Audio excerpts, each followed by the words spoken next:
The late afternoon sun, a soft, buttery gold, filtered through the leaves of the old maple tree, the one that had stood sentinel over the property since before I was born. It dappled the lawn of my garden, a living tapestry I had woven over 50 years of patience, knowledge, and a quiet, profound love. At 76, my movements are deliberate. Each snip of my well-oiled pruning shears a carefully considered act of creation and care. The garden is my sanctuary, a world away from the clatter and demands of modern life. The first tremor of the coming storm arrived, as it so often did, on a Sunday. It was the day of the obligatory family lunch, a ritual that had long ago shed its warmth and devolved into a performance of familial duty. I heard the crunch of tires on the gravel driveway precisely at 1 o'clock. David, my son, had inherited his father's punctuality, if not his gentle spirit. I watched from the kitchen window as he and his wife, Brenda, emerged from their gleaming new SUV, a vehicle whose monthly payments, I suspected with a quiet certainty, were more than my own monthly pension. "Mom, you've overdone it again," David said as he walked in, his kiss landing somewhere in the vicinity of my cheek without making actual contact. He gestured with a sweep of his hand at the roast chicken cooling on the counter, its skin a perfect, crackling brown. It was meant as a compliment, I knew, but it landed as a gentle reprimand. A subtle reminder that my efforts were somehow excessive, out of step with their sleek, minimalist world where meals were catered or consumed in starkly decorated restaurants. Brenda, his wife, glided in behind him, a cloud of expensive, cloying perfume heralding her arrival. She surveyed my cozy, slightly cluttered living room with a tight, practiced smile that never quite reached her eyes. "Eleanor, darling, this place is so charming," she said. The word, charming, a perfectly polished dagger wrapped in silk. It was her code for small, old-fashioned, and in desperate need of her intervention. "But we really must talk about getting you some new furniture. That armchair looks like it might collapse if someone actually sat in it." I glanced at the armchair. Its velvet worn smooth and shiny in the places where my late husband, Robert, used to rest his head while reading. "It's comfortable," I said simply, my voice betraying none of the irritation that pricked at me. "It has good memories." "Memories don't pay the bills, do they?" Brenda laughed, a sound as artificial as the silk flowers on her own mantelpiece. Lunch was a tense affair. David spoke animatedly about a potential promotion, a make-or-break deal with a major investor named Charles Sterling that could, in his words, change everything. Brenda chimed in with details about the corporate politics involved, dropping names and figures with a practiced ease designed to impress and, I felt, to exclude. They spoke a language of acquisitions and profit margins, of stock options and leveraged buyouts, that felt utterly alien in the quiet, sunlit dining room of my home. They asked me nothing about my week, my garden, or the book I was reading. I was merely the backdrop for their ambition, the provider of the authentic, home-cooked meal that would serve their narrative of being grounded, family-oriented people. "Which brings us to our idea," David said finally, pushing his half-eaten plate away. The main event had arrived. "We want to host a dinner for Mr. For Sterling, a really important, make-or-break kind of dinner. And we want to have it here." I felt the familiar knot tighten in my stomach. I had been expecting a request for money, perhaps for a down payment on an even larger car. But this was different. This was an invasion. "Here." "But David, my house is so small. And I don't entertain much anymore." "That's the point." Brenda leaned forward, her eyes gleaming with a strategic brilliance that I found chilling. "It's perfect. It's rustic. It's genuine. It screams solid family values. It will make you look grounded, David. Not like some slick city boy. Mr. Sterling will love it. We'll bring in a caterer, of course, and some better wine. We just need to make a few adjustments to the setting." The adjustments were laid out like a military campaign. My living room would need to be decluttered of my personal treasures, my stacks of books, the collection of hand-painted porcelain birds, Robert's old pipe rack, the old-fashioned Curtains I had sewn myself 30 years ago would have to be replaced with something neutral and modern. And then, the final, dreaded pronouncement. And the garden. Eleanor. Brenda said with a theatrical sigh, looking out the window. It's lovely. In its own way, but it's a bit chaotic for a formal cocktail hour. All those different plants clashing. We'll need to seriously tidy it up to make it suitable for the guests. My hands, resting in my lap, clenched into tight fists. My garden was not chaotic. It was a symphony of color and texture. A carefully balanced ecosystem I had nurtured from nothing. But I knew arguing was futile. It would only lead to David's pain sighs and Brenda's accusations of me being difficult. I'll see what I can do, I said, the words tasting like ash in my mouth. I had agreed. The stage was set for their performance, and I, as always, was relegated to the role of stagehand after they left, taking their ambition and the scent of Brenda's expensive perfume with them. The house settled back into its familiar silence, but it was a different kind of silence now, heavier and more oppressive. The quiet no longer felt like peace. It felt like erasure. I stood at the sink, my hands submerged in warm, soapy water. But I wasn't washing the lunch dishes. I was staring out the window at my garden, seeing it not through my own eyes, but through Brenda's as something messy, chaotic, and in need of correction. The feeling of being diminished, of being a prop in my own life, was a familiar ache. But today it felt sharper, more acute. I dried my hands. The floral patterned dish towel, a small, cheerful relic from a different era, and picked up the phone. I dialed a number I knew by heart. A number that had been a lifeline for more than 40 years. Martha's books. Tea. A warm, no, nonsense voice answered on the second ring. It's me, Martha, I said, my voice smaller than I would have liked. Eleanor, I was just thinking about you. Let me guess. The vultures have landed, picked at your bones, and flown off to their gilded nest. A small, genuine chuckle escaped my lips. The first real sound I'd made all day. Martha, a retired librarian and fellow widow, was the only person in the world who could make me laugh about the slow, painful erosion of my own relevance. Our bond had been forged over shared books, garden cuttings, and the silent, profound understanding of women who had navigated the treacherous waters of marriage and motherhood. Something like that, I sighed. They want to use the house as a stage set for their latest corporate drama.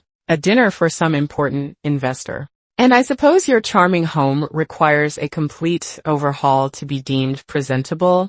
Martha's voice was dry as toast. You know it. The furniture is a disgrace. The curtains are a crime against modern decor. And apparently, my garden is a chaotic wilderness. There was a sharp intake of breath on the other end of the line. They wouldn't dare touch the garden.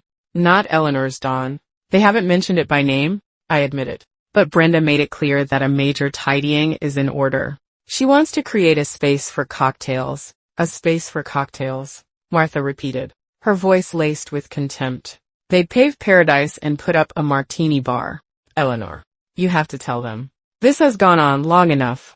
This whole charade of you being the poor, simple mother, living off a pittance. It's absurd. The conversation veered into familiar territory. Martha had been urging me for years to reveal the truth of my financial situation. Why do you let them treat you this way? She asked, her tone softening with concern. I sank into my worn armchair, the one Brenda had condemned. I don't know anymore. Martha. In the beginning, after Robert died, I didn't want the money to change David. I wanted him to make his own way, to learn the value of hard work. I paused. The memory of my late husband a sudden, sharp pang. Robert had been the dreamer, the artist in our partnership, while I had been the pragmatist. He had been a brilliant, if commercially unsuccessful, landscape architect who had poured all his talent into our garden. The rose was as much his legacy as mine. He had built the first greenhouse for me with his own hands, his callous fingers surprisingly gentle as he grafted the delicate stems. He was a good man, but he wasn't a provider, I confessed. A truth I rarely spoke aloud. I was always the one balancing the checkbook, making sure the mortgage was paid. The rose. It was supposed to be our security, our shared triumph. When Bloom, Petal made that offer, It felt like a vindication for both of us. And a secret you've kept for 15 years. Martha finished gently. But David isn't a boy anymore, Eleanor. He's a grown man who sees his mother as a quaint relic. Maybe it's time he saw you as you really are. And what? Have him and Brenda suddenly treat me with fawning respect because of my bank balance. See their greed replace their pity. I'm not sure which is worse, Martha. I truly am not. The conversation left me feeling even more unsettled. It wasn't just about the money. It was about the person I had become in their eyes, a person so faded and inconsequential that my life's work could be dismissed as clutter. I had allowed it to happen, retreating bit by bit, ceding territory in the quiet, undeclared war of family dynamics until I found myself a stranger in my own home, my own life. Later that afternoon, long after the echo of my conversation with Martha had faded, the mail arrived. The soft thud of letters falling through the slot in the front door was a familiar, comforting sound. Amidst the bills and junk mail offering walk-in bathtubs and reverse mortgages, there was the crisp, cream-colored envelope. It bore the elegant, embossed logo of Bloom, Petal Global, a silent, quarterly reminder of the life I kept hidden. I carried it into the kitchen and opened it with a practiced, almost indifferent motion. Inside was the royalty statement for patent license number 7B412, listed under the asset name Rosa Eleanor's Dawn, and tucked behind it, the check. The amount was $450,000. I stared at it for a long time. The paper a stark white rectangle against the worn grain of my wooden kitchen table. This single piece of paper was worth more than David's annual bonus. The one he and Brenda had boasted about last Christmas. It was a fortune built on the very beauty they had just dismissed as messy, a value they could never comprehend because it grew from soil and sunlight, not from stock portfolios and corporate takeovers. My first instinct was a familiar one, to hide it away, to lock it in the antique writing desk where it would join its predecessors, a secret hoard of unspent potential. I thought of the initial reason for my secrecy. When the first royalty checks had started arriving 15 years ago, David was still finding his footing. I had seen what sudden, unearned wealth did to families, turning children into entitled dependents and relationships into transactions. I had wanted him to make his own way, to learn the value of hard work, a lesson I feared Robert and I, in our own quiet, intellectual world, had failed to fully instill. So I had constructed this life of careful simplicity, living off my teacher's pension and Robert's modest life insurance, while my real fortune accumulated silently, a powerful, sleeping giant. But the right time to reveal it never seemed to come. With each passing year, the wall of their indifference grew higher, and the secret felt heavier, more complicated. Now, looking at the check, a new thought, cold and sharp as a shard of ice, pierced through my years of weary resignation. Martha was wrong. It wasn't time to tell them the truth. It was time to conduct an experiment. A strange, almost thrilling clarity settled over me. For years, I had been a passive subject in their lives, a variable to be managed and accommodated. Now, I would become the scientist. This dinner party for Mr. Sterling would be my laboratory, the house, the garden. My very identity, they would be the elements of my final, definitive test. I would give them everything they wanted. I would play the part of the simple, accommodating mother to perfection. I would trim my beloved garden, hide my treasured books, and smile politely as they rearranged my life to suit their ambitions. I would become the person they already believed me to be, a faded, slightly senile old woman, grateful for their attention, oblivious to their machinations. And I would watch, with the dispassionate, meticulous eye of a botanist observing a specimen. I would document their every move. I would note every condescending word, every dismissive gesture, every casual act of erasure. I would let them believe they were in complete control, that I was merely a pawn in their game. I would let them walk right up to the edge of the cliff, just to see if they would have the decency to stop, or the audacity to push me over. I picked up the check from the table. But instead of taking it to the locked drawer in the desk, I walked back to the pantry. I retrieved the simple biscuit tin, Its painted flowers faded from years of use, and lifted the lid. I slipped the check inside, where it nestled amongst the others. It was no longer a burden. It was ammunition. As I closed the lid, the decision settled in my soul, not with a crash, but with a quiet, resolute click, like a key turning in a lock. I was no longer just a victim of their neglect. I was now a veiled watcher, waiting for the final, damning piece of evidence that would justify the storm I was prepared to unleash. The week that followed was a masterclass in quiet submission. I, now armed with a secret purpose, transformed into the very picture of the pliable, slightly overwhelmed matriarch my children envisioned. When Brenda called with a list of suggestions, I agreed to everything with a placid sweetness that seemed to delight her. The first wave of the invasion arrived via courier. A large box appeared on my doorstep, filled with what Brenda had described on the phone as a few modern touches to liven the place up.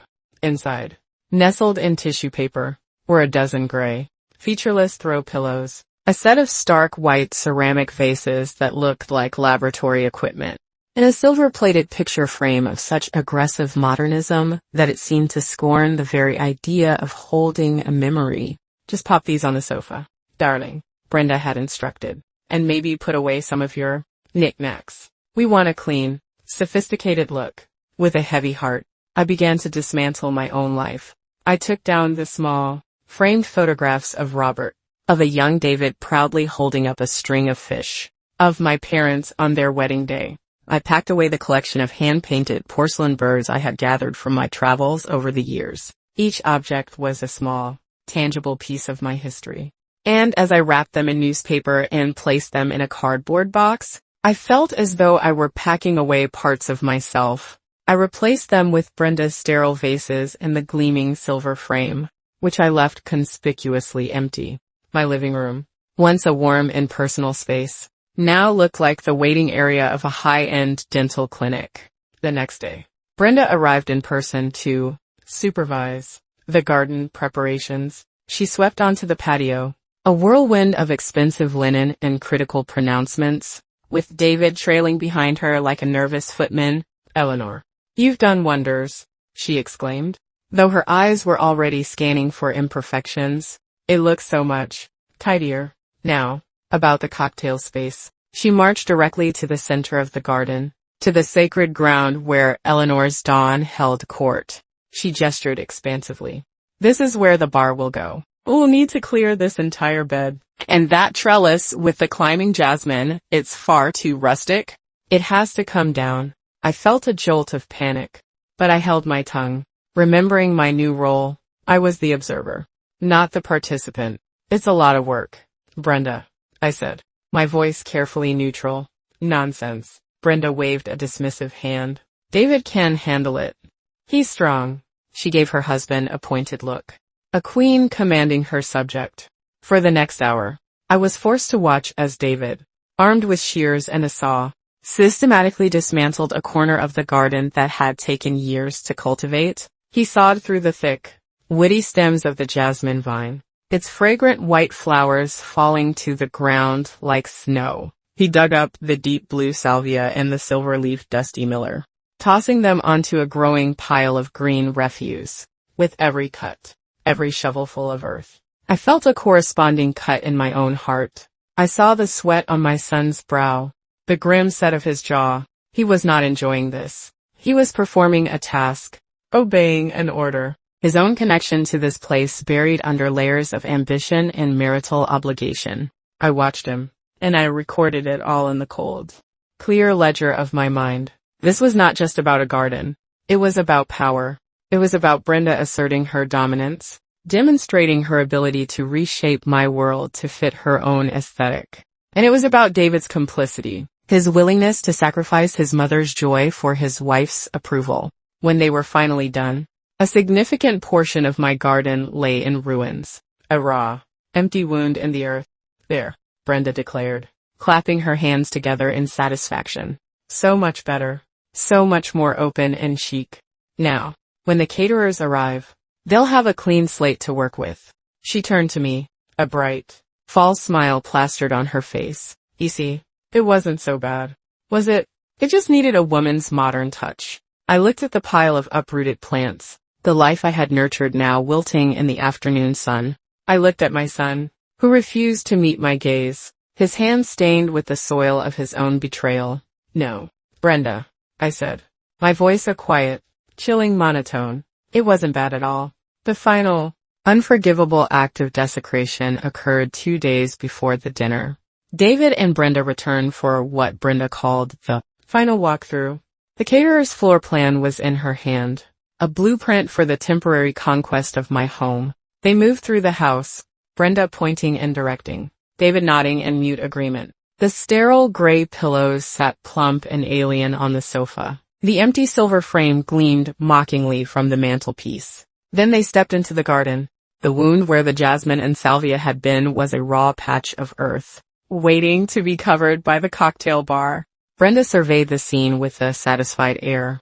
Then her gaze fell upon the one remaining bastion of my soul, the central bed where Eleanor's dawn stood. Its creamy, pink-tipped blossoms glowing defiantly in the twilight.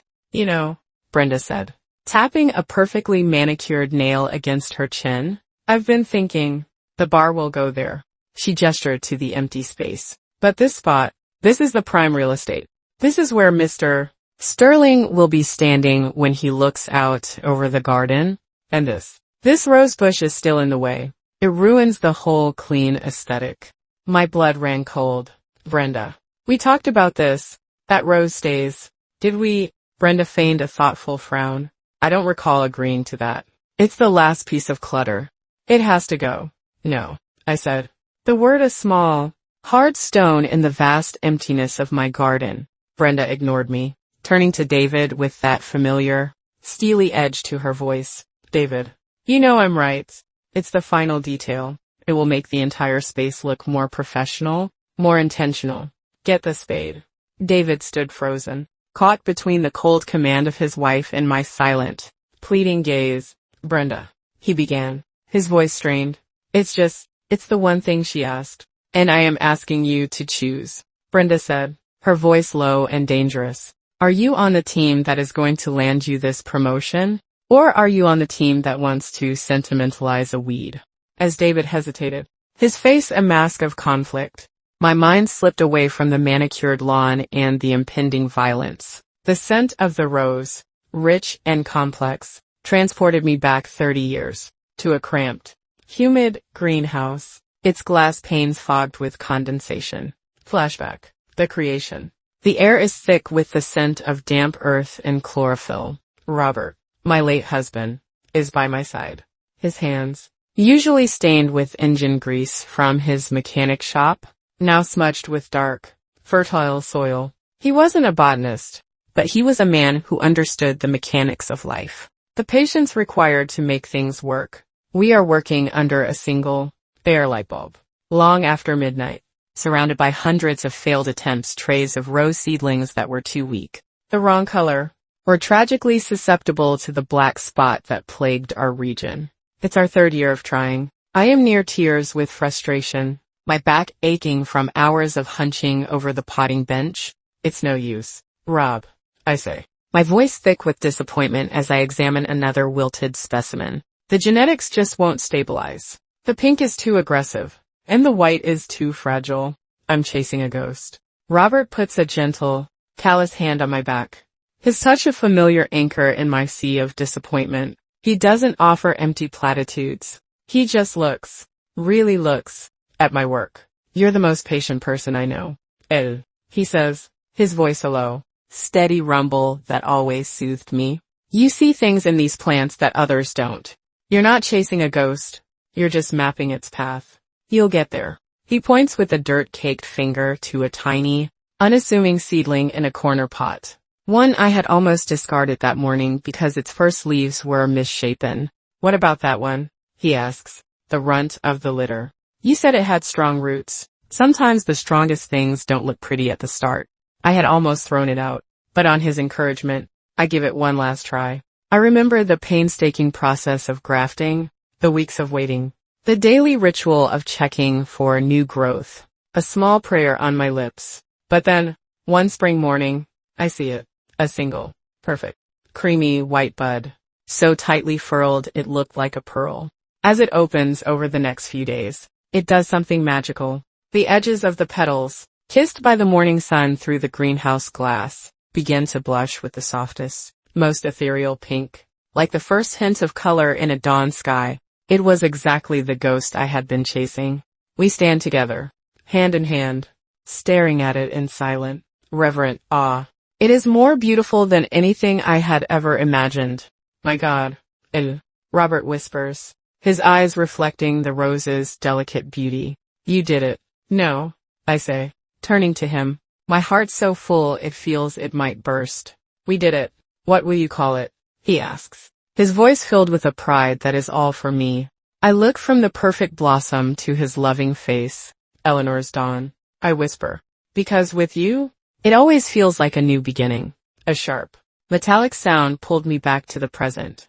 David had plunged the spade into the earth. David, please don't, I said, my voice cracking, stripped of all its former calm. That plant, it was a gift from your father. He helped me create it. He wouldn't meet my eyes. His face was a mask of grim determination. His jaw clenched. It's just a plant, Mom, he muttered, the words a desperate mantra against the rising tide of his own guilt. We can buy you another one. He dug around the base, his movements clumsy and brutal. With every thrust of the spade, I felt a physical blow. He was not just uprooting a plant. He was excavating my memories, desecrating the sacred ground of my past. With a final, grunt-filled heave, he wrenched the rose from the earth, the main root, thick as a man's wrist. The anchor that had held my life's work to the earth, snapped with a sound like a breaking bone. The plant, my beautiful Eleanor's dawn, was tossed unceremoniously onto the compost heap. Its delicate, sunrise-colored petals, the ones that held the memory of Robert's smile and the warmth of a shared dream, scattered across the grass like drops of blood. The world seemed to go silent. The chirping of the crickets, the distant hum of traffic, all of it faded away. There was only the sight of the mangled roots, the broken stems, and the profound, echoing emptiness where my masterpiece had once stood. David and Brenda did not linger. Having accomplished their mission, they left with a flurry of self-congratulatory remarks about how much more functional the space was now. Brenda gave me a brisk, airy kiss on the cheek, a gesture of dismissal rather than affection. There now. See. So much better, she chirped, for they climbed back into their pristine SUV and drove away, leaving me alone in the wreckage of my garden and my heart. I did not move for a long time. I simply stood on the patio, a statue carved from grief, and stared at the gaping hole in the earth. The sun dipped below the horizon, painting the sky in the very shades of pink and cream that had once graced the petals of my rose. The world was putting on a display of breathtaking beauty, but all I could see was the violation. When darkness finally fell, I walked not into the house, but over to the compost heap. I knelt on the damp grass, my knees protesting, and gently gathered the fallen petals. They were already beginning to wilt, their edges browning, their life force seeping away. I cradled them in my hands, these fragile remnants of a 30-year love affair. And for the first time, a single hot tear traced a path down my wrinkled cheek. It was not a tear of sadness, but of a profound and final disillusionment. I didn't go back inside. Instead, I walked to the old wooden bench under the maple tree, the one Robert had built for me on their 10th anniversary. I sat there in the encroaching chill of the night, the silence of the house behind me a heavy, indifferent presence, the carefully constructed edifice of my life as a mother, the patient, forgiving, ever-present figure had crumbled into dust. I thought of all the sacrifices, large and small. The academic conferences I'd skipped to attend David's soccer games. The research trips I'd postponed because he'd had the flu. The countless times I had bitten my tongue when Brenda made a casually cruel remark, all for the sake of maintaining a fragile peace. I had told myself it was love. I had told myself it was what mothers did. But sitting there in the cold, with the scent of bruised leaves and broken stems in the air, I finally allowed myself to name it for what it was. A slow, steady, self-inflicted erasure. I had allowed them to chip away at me, piece by piece, until all that was left was a function, a house to be used, a garden to be tidied, a maternal ideal to be invoked when convenient. The grief was a physical weight in my chest, a crushing pressure that made it hard to breathe. But as the hours passed, something else began to stir in the cold ashes of my heart. It was not a fire of rage, but the slow, deliberate formation of ice. The soft, yielding parts of my soul began to freeze, to harden, to crystallize into something new. The sadness did not disappear, but it was overtaken by a profound, chilling clarity. I finally understood. They did not see me. They had never truly seen me. They saw only a reflection of their own needs, a resource to be managed, and a resource that is not valued is, inevitably, exploited and discarded. The clock on the mantelpiece inside the house chimed 3 in the morning. The world was dark and still. I rose from the bench, my movements no longer frail but imbued with a new, steely purpose. The ache in my knees was still there, but I barely noticed it. I walked back into the house, my steps firm on the old wooden floor. I went not to my bedroom, but to the antique writing desk in the living room. I unlocked the bottom drawer with a small, silver key I wore on a chain around my neck. I bypassed the biscuit tin and took out the entire file from Bloom, Petal Global. I spread the documents out on the polished wood surface under the soft glow of a single lamp. The original contract, the patent registration, the quarterly statements, the uncashed checks. I laid them out like a general planning a campaign. I read through the contract again, my eyes scanning the dense legal jargon until they found the clause I was looking for, Clause 17b, the unilateral termination clause. I read the penalty amount, a figure that would have once seemed astronomical, and felt nothing but a cold sense of resolve. I picked up a pen and a blank sheet of paper. I began to draft a letter. It was not an emotional plea or an angry tirade. It was a formal, precise, and utterly devastating business communication. I outlined my intention to terminate the agreement, cited the relevant clause, and detailed the method by which the penalty would be paid. When I was finished, I folded the letter and placed it in a fresh envelope. I would have my lawyer, a man who had handled my affairs with quiet competence for years, send it via official channels in the morning. As the first, pale light of dawn began to filter through the windows, I looked at the sealed envelope on my desk. The grief was still there, a dull, permanent ache in my chest, but it was no longer the whole of me. Beside it, a new feeling had taken root, the cold, hard, and strangely liberating power of a decision from which there would be no turning back. The sun was rising, but for my children, the night was about to fall. The day of the dinner party arrived with a deceptive, almost mocking brilliance. The sky was a high, cloudless blue, and a gentle breeze, carrying the scent of freshly cut grass from a neighbor's lawn, rustled the leaves of the old maple tree. From my kitchen window, I watched as the catering vans, white and immaculate, pulled into my driveway. Men in crisp, identical uniforms began unloading equipment with a practiced efficiency that was both impressive and deeply alienating. They set up sleek, modern heating lamps on the patio and erected a minimalist white bar directly over the raw earth where Eleanor's dawn had once bloomed. The empty patch of soil had been covered with a square of pristine artificial turf, a sterile green scar on the living heart of my garden. It was a perfect, soulless stage. I remained inside, a silent observer in my own home. I had dressed as I'd planned, in a simple, soft gray dress that made me feel like a shadow. I was playing my part to perfection, the quiet, accommodating, invisible matriarch. I watched as Brenda, a whirlwind of energy and anxiety, directed the staff. Her voice, a sharp, commanding instrument, pointed out where to place the floral arrangements, all white lilies and orchids, cold and architectural, and how to arrange the platters of imported cheeses. David hovered nearby, a nervous adjutant, his face a mask of strained eagerness as he nodded at his wife's every command. They were a formidable team, united in their pursuit of a flawless performance. At precisely 7 o'clock, The guests began to arrive. The first to step out of a black town car was Mr. Sterling. He was not what I had expected. Instead of a slick corporate shark in a tailored suit, he was a man in his late 60s with a weathered, intelligent face and kind eyes that seemed to miss nothing. He wore a simple, well-cut tweed jacket over an open-collared shirt, and he had the sturdy, grounded look of a man who spent his weekends walking in the woods, not on a golf course. He greeted David and Brenda warmly, his handshake firm, but his gaze immediately swept over the garden with an appreciative, knowledgeable eye. "A lovely property," he commented, his voice a pleasant, rumbling baritone.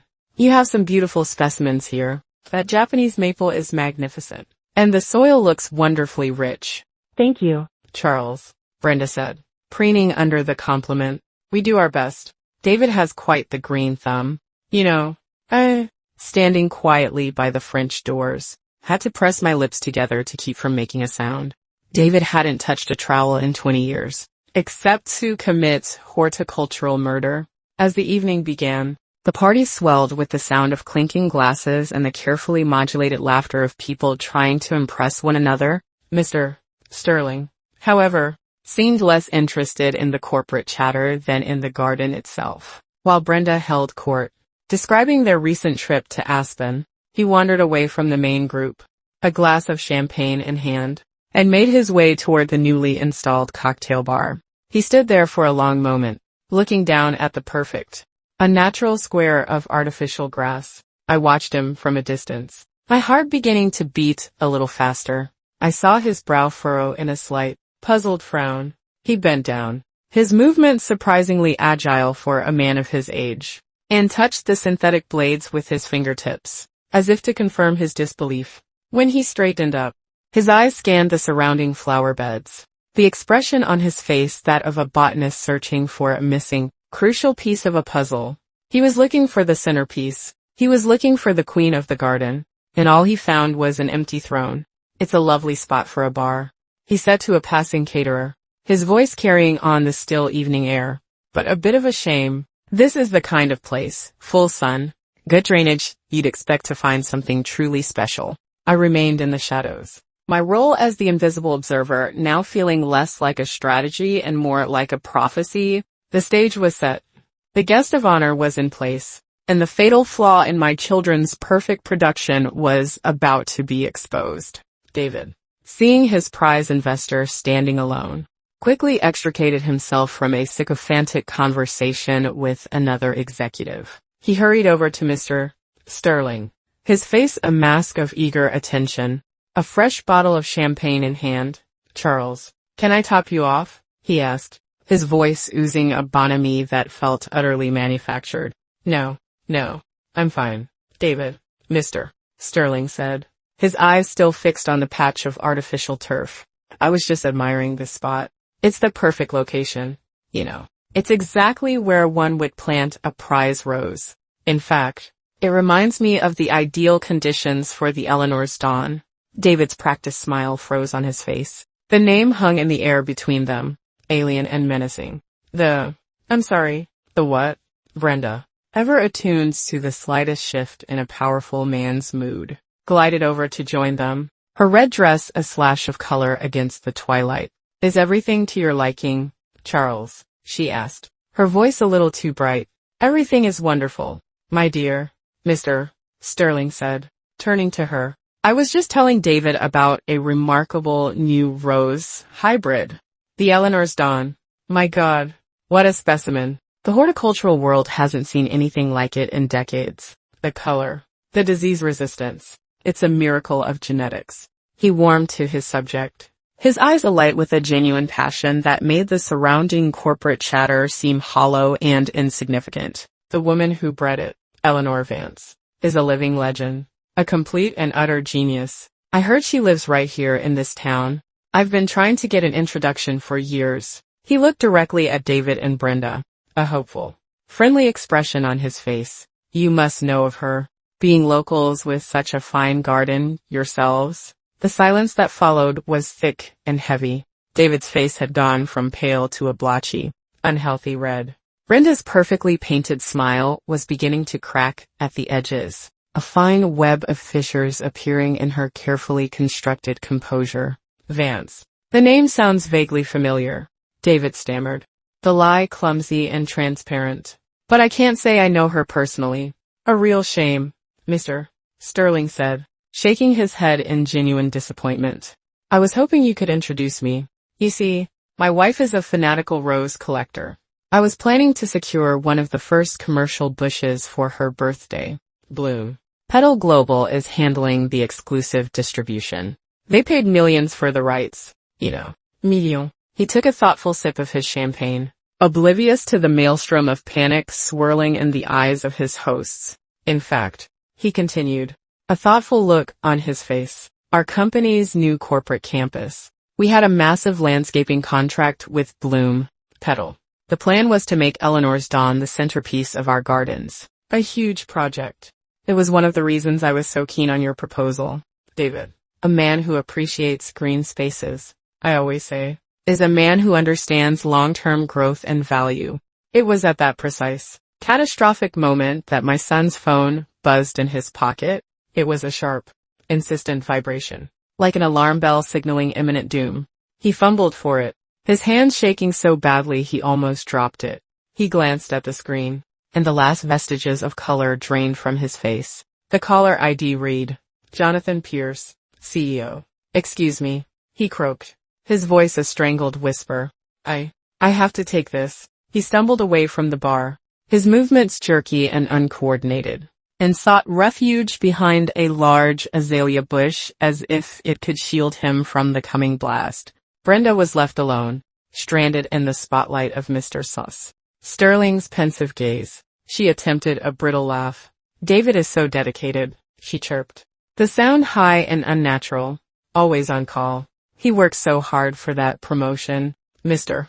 Sterling wasn't listening. He was staring at the empty patch of earth again, his brow furrowed in thought. It's just so strange, he murmured, more to himself than to her. To have such a perfect spot for a prize rose and leave it empty. Unless there was something here before.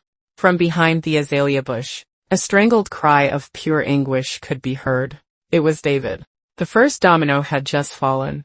David stumbled back into the light of the patio, looking like a man who had just witnessed his own execution. His face was ashen, his eyes wide with a terror so profound it was almost comical. The expensive, tailored suit he wore now seemed like a costume on a man playing a part he had long forgotten. Is everything all right, son? Mr. Sterling asked, his voice laced with genuine concern as he clapped a hand on David's shoulder. The gesture, meant to be reassuring, made David flinch as if struck.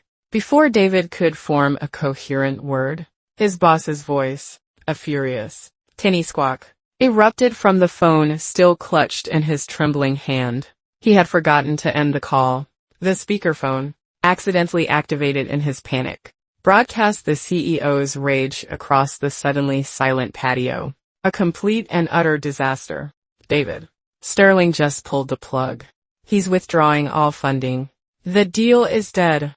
Brenda let out a small, strangled gasp, her hand flying to her throat. The few remaining guests froze, their champagne glasses halfway to their lips, their faces a mixture of shock and morbid curiosity. The voice on the phone, oblivious to its public audience, continued its tirade. He said, Bloom, Petal just canceled the entire landscaping contract for our new corporate campus. Something about their core supplier, some woman named Eleanor Vance, pulling her patent. He said it had something to do with you, David. Something unforgivable you did to your own mother. You're fired, David. Do you hear me? You are fired. The phone clattered from David's nerveless fingers and fell to the patio stones with a sharp, definitive crack. The party, which had been a symphony of polite chatter and clinking glasses, fell into a stunned, absolute silence. The only sound was the gentle splashing of the fountain and the frantic, ragged sound of Brenda's breathing. Every eye was now on David and Brenda, the architects of this spectacular implosion. Mr. Sterling stared at them, his friendly expression replaced by one of cold, dawning comprehension. His gaze moved from David's horrified face to the empty patch of artificial grass, and then his eyes, sharp and discerning, swept across the patio and found me, standing quietly in the shadows of the doorway. He saw my simple gray dress, my calm, watchful expression, and the name, which had been a source of abstract admiration, finally clicked into place with a jolt of recognition. "Vance," he said, his voice a low rumble of disbelief that cut through the silence. "Eleanor Vance." He took a step toward me, his champagne glass forgotten in his hand, his attention entirely removed from the son-in-law whose career had just evaporated before his eyes. He walked past the now sobbing Brenda as if she were a piece of furniture. He stopped a few feet from me, his eyes searching my face. You are Eleanor Vance?" he asked, his voice filled with a mixture of awe and confusion. I stepped out of the shadows and into the soft light of the patio. The ghost in the machine, the invisible stagehand, was finally taking center stage. I gave a small, dignified nod, my posture erect, my gaze unwavering. "Yes, Mr. Sterling," I said, my voice clear and steady, carrying across the silent garden to every stunned guest. "I am." The aftermath of my quiet declaration was a tableau of social horror. The remaining guests, caught in the crossfire of a family drama far more compelling than any corporate gossip, began to melt away. They offered mumbled, awkward excuses to no one in particular, their eyes avoiding the spectacle of David and Brenda's public ruin. Mr. Sterling, his face a mask of cold fury and profound disappointment, simply gave me a single, deep, and respectful nod before turning on his heel and walking out of the garden without another word. His departure was the signal for the final retreat.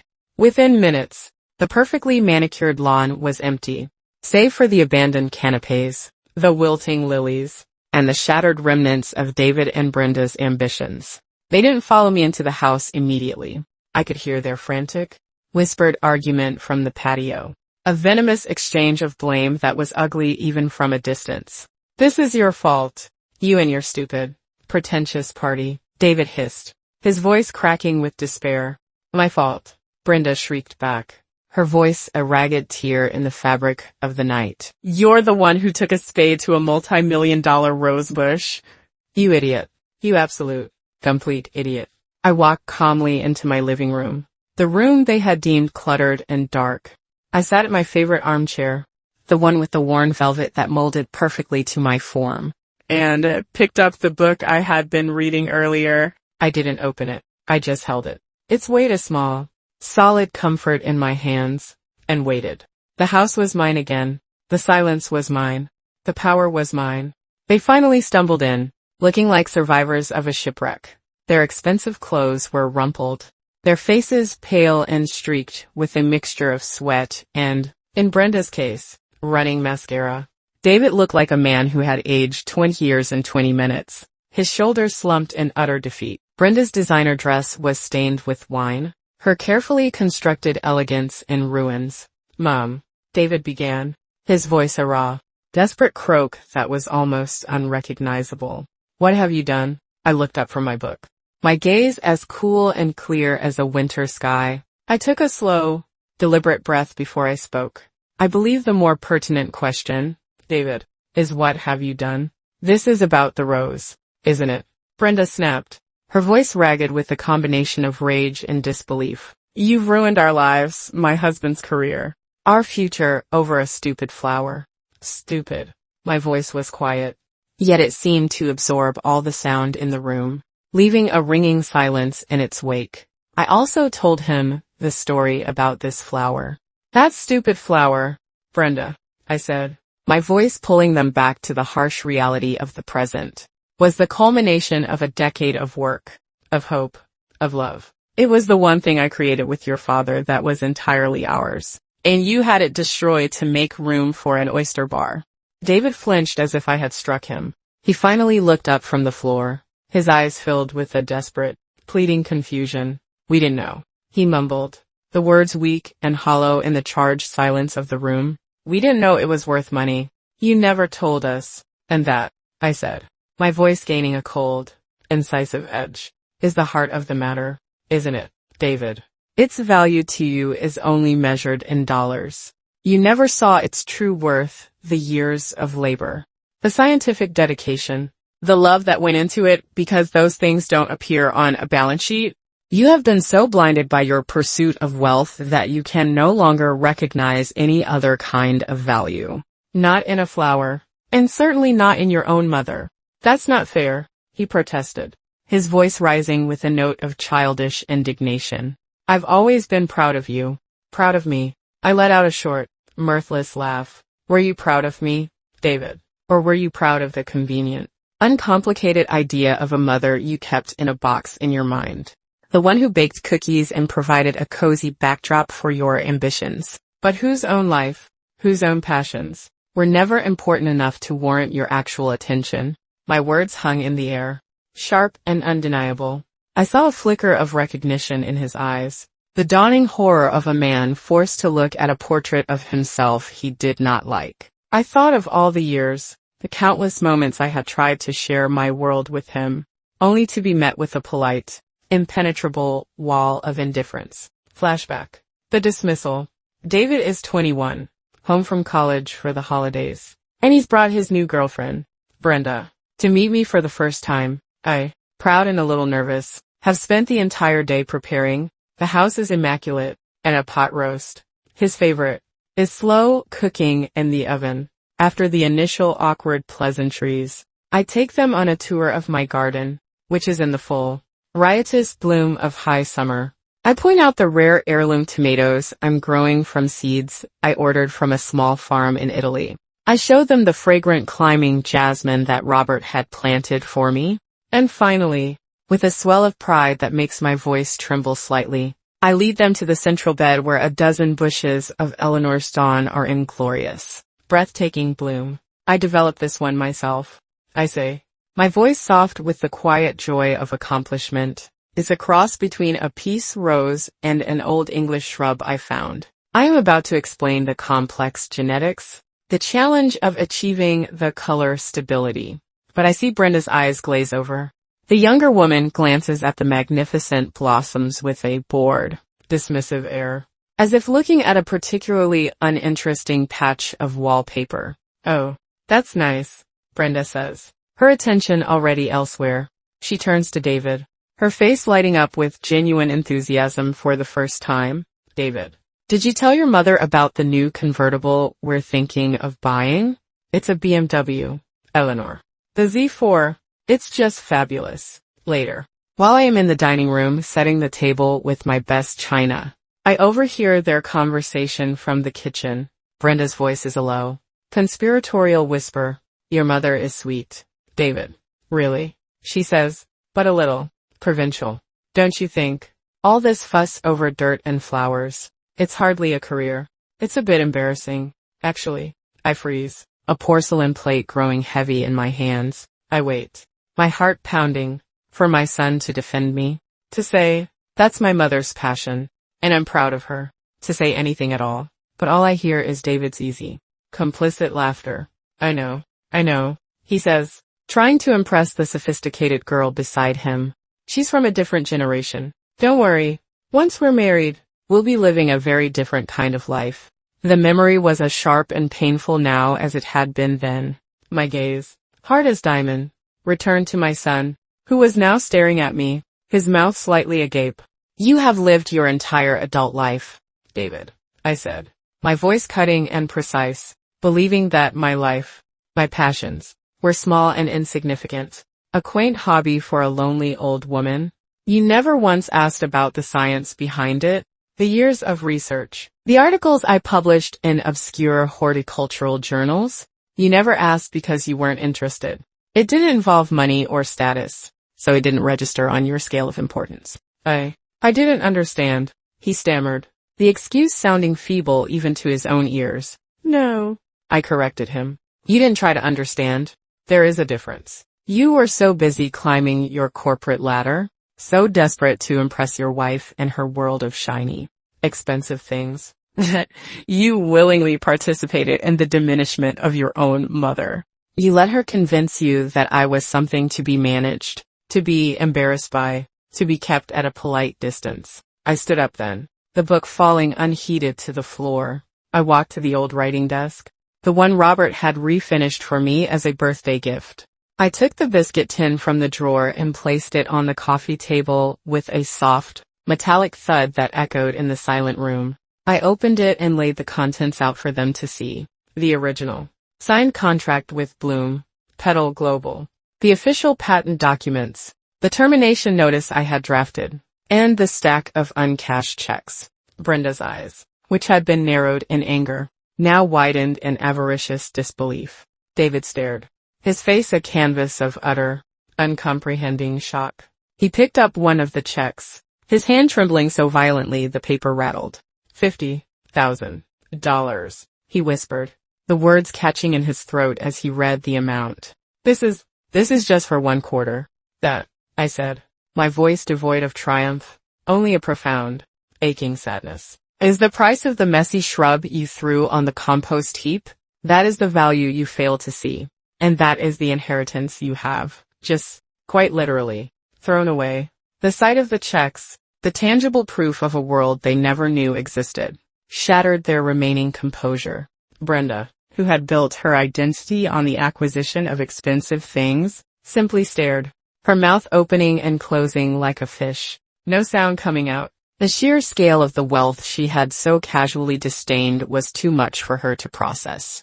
David, however, seemed to crumble from the inside out. The shock gave way to a dawning, horrifying understanding. It wasn't just about the money he had lost. It was about the monumental, life-altering ignorance he had lived in for decades. He looked from the checks to me, and for the first time, he seemed to truly see me, not as Mom, the background character, but as Eleanor Vance, a woman of substance and secret power.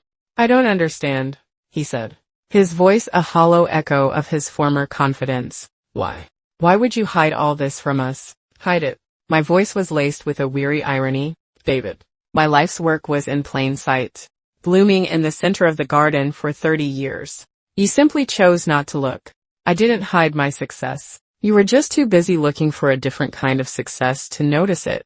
I let that sink in before I continued, my voice softening, but with an undercurrent of steel. I am not doing this to punish you, I said, and to my own surprise, I realized it was the absolute truth.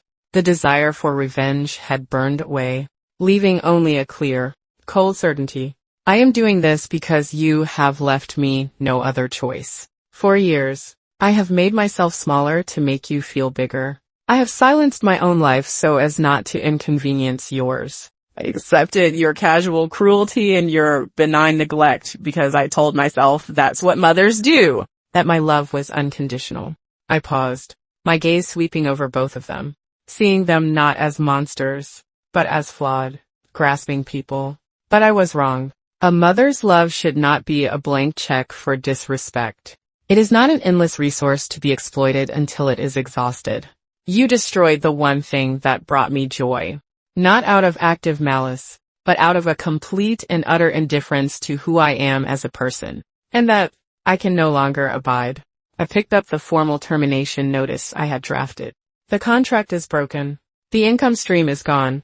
Your promotion, David, which was apparently contingent on my garden, is gone. The life you were so desperate to build on a foundation of my authenticity has crumbled, and you have no one to blame but yourselves. Brenda finally found her voice, a shrill, desperate sound. But we can fix this. You can call them back. You can tell them it was a mistake. We'll replant the rows. We'll hire the best landscapers. You still don't get it, do you? I looked at her with something akin to pity. This was never about the money, Brenda. It was about respect. And you cannot buy that back. You cannot replant trust once the root has been severed. I then delivered the final, decisive blow. I walked over to the writing desk and retrieved another set of documents, placing them on the coffee table next to the checks. This, I said, is the new order of things. David and Brenda stared at the papers. They were legal documents, thick and official looking. As of this morning, I announced, my voice as calm and final as a judge's gavel.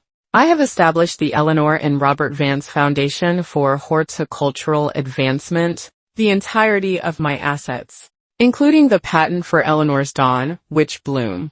Petal will be more than happy to relicense from a properly managed foundation, and the proceeds from the sale of this house will be transferred into it. The sale of this house, David whispered, looking around the room as if seeing it for the first time. Yes, I confirmed.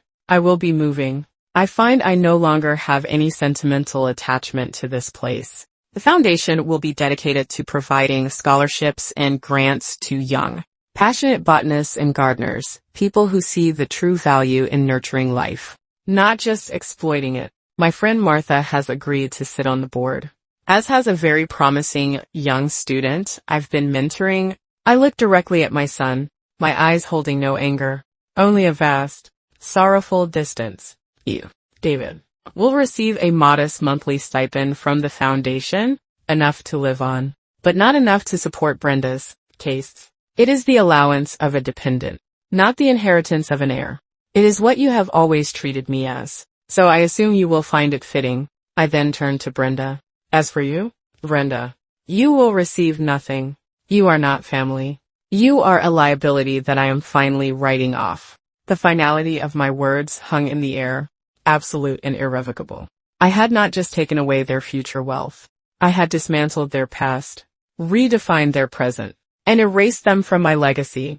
I walked to the front door and opened it, letting the cool night air sweep into the stuffy, silent room. The scent of jasmine and damp earth filled the space. Now, I said, my voice calm and absolute, I believe it's time for you to leave my house.